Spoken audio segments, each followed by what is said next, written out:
I'm going to show you how you can use Shopify's checkout UI extensions and Gadget to build a full stack pre-purchase product offer application in under 25 minutes. Okay, so I've already gone to gadget.new to create my new Gadget app. There's a link in the video description. I'm going to start by selecting the Shopify app type. Click next, and then I'll enter an app domain. So I'm going to call my app pre-purchase demo and enter to get started. This creates my new Gadget app for me.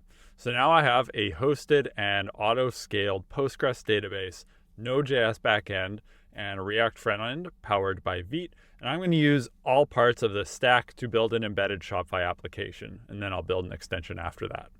First thing I'm going to do is connect to Shopify. Because I'm using a checkout UI extension in this app, I need to connect through the partner's dashboard. We recommend you do that anyways, but in this case, I don't have a choice. So I'm going to go to my partner's dashboard and create a new app. I'm already on the Apps tab here. Click Create App. Create App manually. And once again, I'll call this Pre-Purchase Demo and create this partner's app. Now I need to copy my client ID and secret back to Gadget. Press Connect. On this page, I select what Shopify API scopes and data models I want to include in my app. Because my app is going to be allowing merchants to select a product that is offered during the checkout to buyers, I need to be able to read my product. So I'm going to select the Read Product scope. I'm also going to select the product data model. So this is just going to be an example, and I'm just going to allow merchants to select a product. If you're actually making a production version of this app, you might also want to allow merchants to select images or variants. I'm just selecting product for now for simplicity. You can always edit this connection later though, so you can go through this tutorial from start to finish and then come back and make the changes that are required for your custom use case. Off to the right here, we do have a setup summary. So I see what webhooks I'm going to be subscribing to. That includes my product webhooks, which is great. I've got my read product scope and my data models. I'm happy with this, so I'm going to press confirm. You can see that right away, migrations are run under the hood, and I have my Shopify product data model, as well as sync, GDPR requests, and shop models, which we add every time you connect to Shopify. Before I go much further into models, I am going to finish setting up my connection. So I'm going to copy my app URL and redirection URL back to my partner's app. Go to the app setup tab. That's my app URL. Now I'll do the same for the redirect.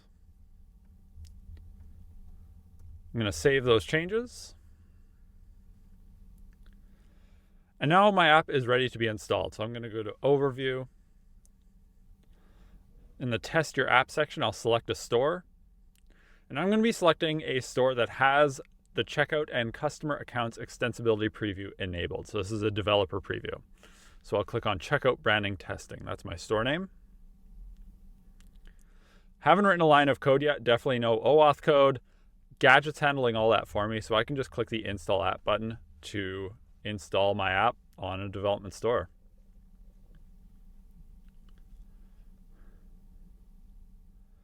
Great, that's fantastic. So my app is now installed on my store. This is an embedded app in the Shopify admin.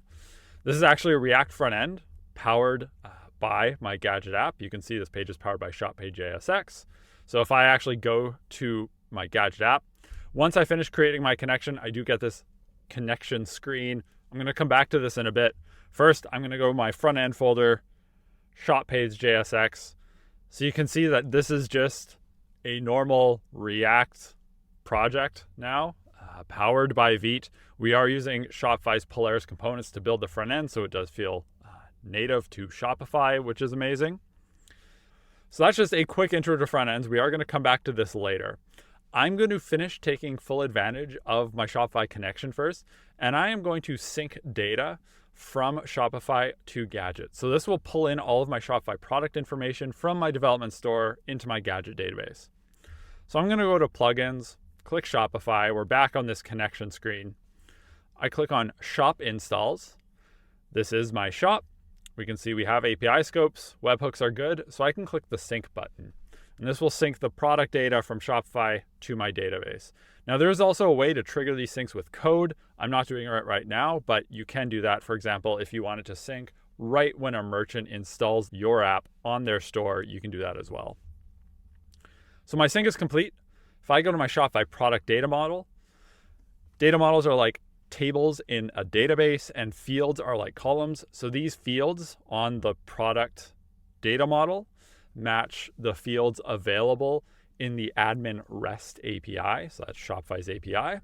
And if I go to the data page, I can see all of my product data has been pulled from Shopify and is now in my database. So that's great. So now that these products exist in my database, I can actually query them and offer them in my embedded UI so that merchants can select what product is offered in the checkout. Next thing I want to do is add a place to store my metafield. So I can actually go to my Shopify shop model, and we're only going to be able to select one product per shop for my app. So I can go ahead and actually add a custom field. So I own these data models, even though they're Shopify data models. These are my, it's my database, so I can delete or add fields as I see fit. And that includes metafields. I can keep my metafields in line with the rest of my Shopify data. So I'm just going to call this pre-purchase product. I'm going to store it from a metafield, and I will go ahead and enter a namespace. Gadget tutorial. I'll register that namespace, and I'll enter a key. And the metafield type is a product reference. Now that I've registered this metafield, what will happen is when this metafield is updated on Shopify's side, Shopify will fire a webhook and Gadget is going to update the field in the database. So this is just doing a webhook registration subscription for me, which is great. Now I need a way to actually set this value. So I can also create a custom action on my model. So if I go back to the product model, you notice that when I added this model, or if I add a custom model, we auto-generate a CRUD API for you. So that's create, read, update, delete.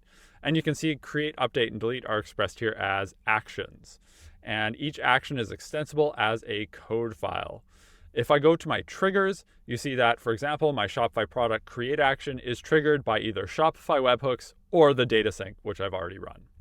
So if I go to my shop model, I can add a custom action for saving my pre-purchase product, which creates a new code file. And I can now add code to this file to do my custom business logic. I am actually just going to copy and paste some code. I'm not going to write it from scratch.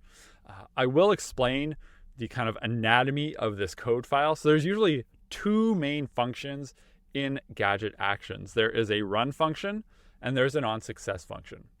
Run functions are great for database level operations. So they are transactional by default and they have a timeout. So this is great. For example, if you're creating a blog post and you want to calculate the word count, you can do that calculation in the run function before saving the record, which would be your blog post, to the database. The onSuccess function is good for longer running effects or side effects, sending an email, doing some sort of complex calculations, etc. So I'm going to go ahead and just paste some code in here. My run function is the exact same. I'm not actually doing anything. I don't want to modify the shop record when I run this action. I am setting a custom parameter here, so I want to pass in the product ID as a string. And then what I'm doing here is these functions have a high context parameter that gives us access to things like our incoming parameters, the current record, built-in logger, the Gadget API, as well as this connections object, which allows us to use the underlying Shopify API node client and make requests to Shopify. So all I'm doing in this action is getting the product ID, which is passed in as a parameter. And then I'm sending a GraphQL request to Shopify. Because I'm making this request from within the current shop's admin, I can use connections.shopify.current to get the current shop context. So Gadget is going to handle multi-tenancy for you. And this is just a set metafield mutation. This is coming straight out of Shopify's docs. And we are just setting our Gadget tutorial pre-purchase product metafield. The owner is the current shop. Type is product reference, and the value is that product ID. And then we're just printing the response to the logger. So that's great. So now I can call this action from my front end and save this metafield value in Shopify. Shopify fires a webhook and updates my database. I am going to enable the Shopify app users access to this custom action. This is important. Otherwise, I will get a permission denied error. By default, custom actions and actions on custom models aren't granted access to this Shopify app user's role. And that role is granted to merchants when they're interacting with your app in the admin. And that's just to make sure that you are actually enabling what API calls that merchants have access to. By default, they do have access to CRUD operations for Shopify models. So now we're at the point where we can go ahead and build our embedded front end. Once again, I'm going to go back to our shop page JSX file in the front end folder. And I'm just going to paste some code over top this and then walk through it. So maybe what I will do first is just refresh my front end. Gadget apps do have HMR hot module reloading enabled, but there's a timeout. So I just had to manually refresh here. So this is what my app looks like. It's just a very simple form. I can select a product like the Oxygen snowboard, press save, and this saves my product. Now, if I go back to my Gadget app, click on the shop, look at the data, I should have a ID right here saved as my pre-purchase product. So I know my app is working, which is great. Let's walk through the code in shop page JSX now. So Gadget front ends have a couple things built in. The app's scaffolding is going to be set up for you. Polaris will be installed. There's also this API.js file, which sets up an API client that is unique to your app. So as you add models to your app, as you import Shopify models, your API is going to be updated, and this will keep your API up to date for your front end as well, which is awesome. So we are importing that API client in our shop page JSX file. We're using Shopify Polaris components. We have some React hooks. We're also using some Gadget inked React hooks and tooling. And this is how I'm interacting with my API in a Reactful way. So I'm going to show you what some of these mean. So this file does have a component, this pre-purchase form. I'm going to skip over this and then come back to this in a bit because the form is interesting, but a little more complex. So I'm going to touch on it later. Right here, you can see we're using this use find many hook. So this is my actual shop page component that I'm rendering in that embedded front end. We've got some just product options state. So that's just the options available in the dropdown. And what we're doing is we're using this use find many hook on our Shopify product from our API client. And this is going to grab the list of products from our database. So you can see we have data, fetching, and errors, parameters coming back or objects coming back, and I've just aliased those as products fetching, and products fetch error. And so I can use these products, which are going to be returned from this call, in a use effect hook, and all I'm doing is formatting them into an options object, saving those as the React state so that the Shopify select component, which is up here in my form, can actually make use of these products. So it's just the options parameter there. We also have a use find first on the Shopify shop. I'm just grabbing the current shop ID. So because shop tenancy is automatically applied for you, if I use find first on the shop, I will just get the current shop. So it's a little trick for grabbing the current shop ID. And I'm just using the shop ID when I actually make my request later. Down below here, the rest of my page is just plain old Polaris. So I am using some of the fetching booleans to actually display a loading spinner. I'm using some layout components. I've got a banner for error handling and error messaging. And then I have my pre-purchase form here. So I'm going to go up to my form. I am passing in the shop data and product options. The form is making use of the use action form hook. So this is a wrapper around the React hook form library, and it's a really nice way to handle form state management. So you'll notice I'm not actually using any custom React state here in my pre-purchase form component. My use action form hook is actually handling all of that for me, which is very nice. It's giving me a couple options to work with. I'll get into the parameters first. So first, I'm going to find by the current shop ID. So I am passing in api.shopifyshop.save pre-purchase product. So that's going to be the actual action that is fired when I submit my form. I want to find any existing records by the shop ID. So this will do a query.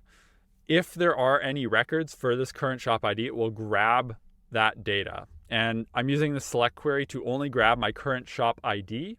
And I am also grabbing this pre-purchase product. So all this is doing is, if I have already saved a pre-purchase product, if I go here, see I've got the oxygen one selected. If I go to a different page, do some other stuff, then come back to my app later, it will already be selected. So it's just doing that grab and select and filling the form for me.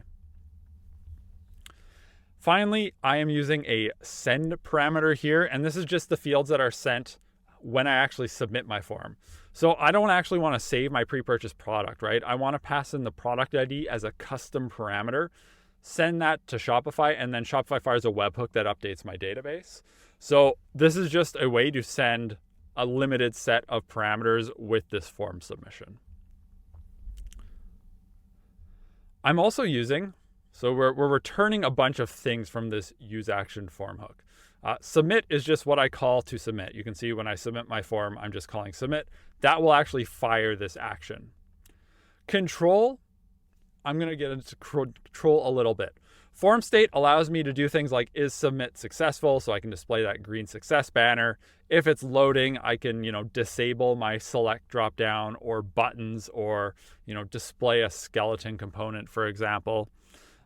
There's an error, so I can actually display an error to users. And then there's watch and set value.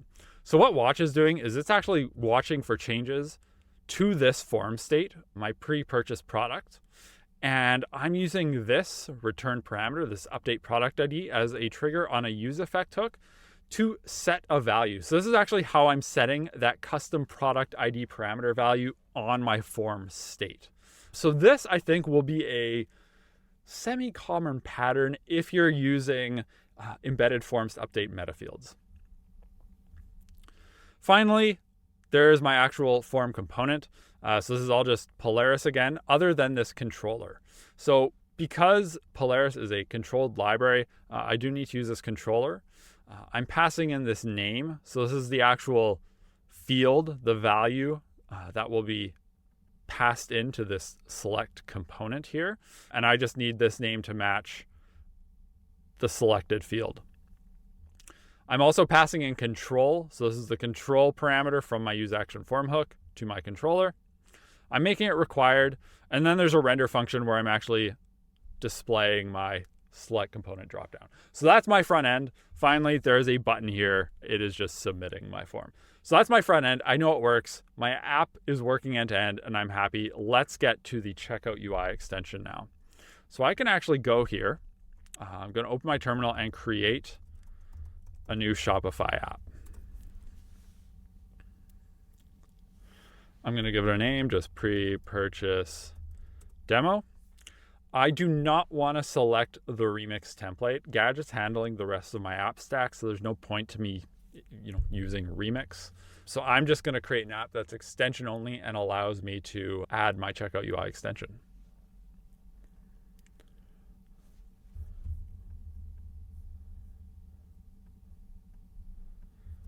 Taking a bit of time today, that's a-okay. Perfect. So I can change directory into my new app, pre-purchase demo. And then I'm copying this command from our written tutorial. This is just going to generate a new extension. It'll use the checkout UI template and give it the pre-purchase extension name. I am going to select a partners organization, so Riley Test Stuff. I don't want to create this as a new app. I want to connect it to the existing app I created earlier in the partners dashboard, which is pre-purchase demo. And that just will tie my, the embedded app we just built with my extension so it can all be deployed as a single app. and I picked JavaScript React as my language. So perfect. My extension has been created. So I can go over to VS Code now and open up pre-purchase demo.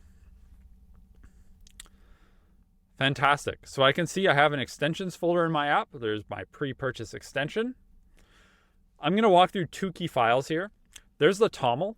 So this TOML file is how you can actually configure your extension settings. I need to go ahead and paste in just one custom piece, I think. And what I'm going to do is overwrite this metafields section. And I'm just going to define my Gadget tutorial pre-purchase product metafield. So this will allow me to use this metafield as input to my extension. Everything else here is documented in Shopify's docs. I will include a link in the video description. The other key thing to note in this file that I find is this target. So this is where in the checkout your extension is going to render. You can either make it static, so it always renders in this specific position, or dynamic, which allows merchants to actually place the extension block somewhere in the checkout dynamically. I will also note that this target has to match a target in the source checkout.jsx file. So you can see this is the target as well. So this is my actual extension code.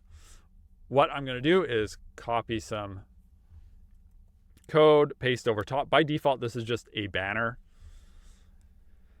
And I've dumped a bunch of code in here. So I'm going to walk through this really quickly. I do just want to note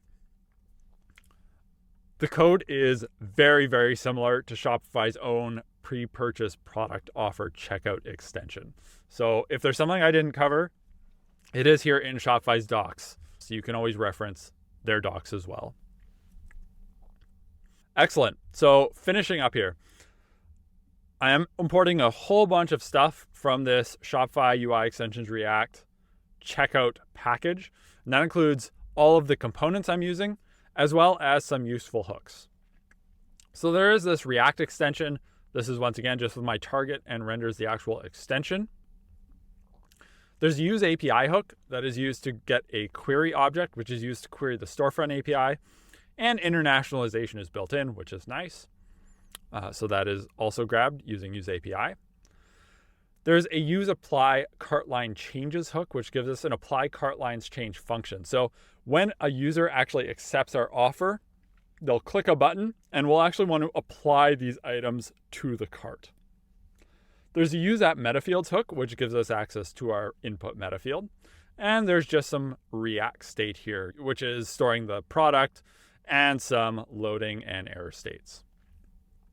In a use effect, we are using this pre-purchase product metafield as a dependency. And what we're doing is we're querying the storefront API. And I'm just grabbing the very first image and the very first variant available. Ultimately, if you're building this app for real, you probably want to allow merchants to select these or upload a custom image. The variable passed in is just my metafield value. And I am just setting the return product as a piece of React state here. There's another use effect for error handling. We're also using a use cart lines hook to grab the existing cart lines. Finally, we are showing a loading state here. Now, I will note that if you return null, your extension isn't going to render. So there's some checks here down below that just make sure that there is a product that is going to be offered and it is not currently existing in the cart. If the product is already in the cart, we don't want to offer it. Let's just return null. Below here, we're just grabbing the images, the title, and the variants from the product. We're getting a price, and then we are just rendering the product. There's an image URL up here as well, and we're just rendering our extension.